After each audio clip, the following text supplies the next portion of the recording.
మొత్తం ఇస్తానని చెప్పి మోసం చేసిండు.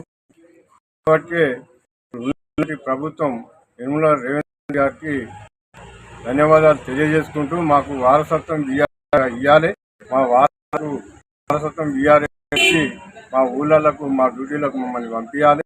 ఎందుకంటే మేము 1980 మేము అపార్ట్మెంట్ అయ్యి మా ఆయన గారు చనిపోయినప్పుడు అపార్ట్మెంట్ అయ్యి ఇప్పటిదాకా కూడా తక్కువ వేతనంతో మా యొక్క డ్యూటీలను నిర్వహించుకుంటూ చట్టంగా ఏ భూమి ఎక్కడుంది ఏది ఎక్కడుంది అనేది కూడా మాకు అందరికీ అవగాహన ఉంది. కాబట్టి ఆ కష్టపడుకుంటూ పనిచేసి వస్తే ఇవాళ లాస్ట్కి వచ్చే వరకల్లా ఒక 55 పైవాడ్ల అందరినీ బజార్ చేసి మా మన్ను పోసిండు గత ప్రభుత్వం కేసీఆర్. ఎందుకంటే ఈ దొంగ కేసీఆర్ మాకు దొంగ మాటలు చెప్పి మమ్మల్ని బజార్ పాలు చేసి బీదోళ్ళం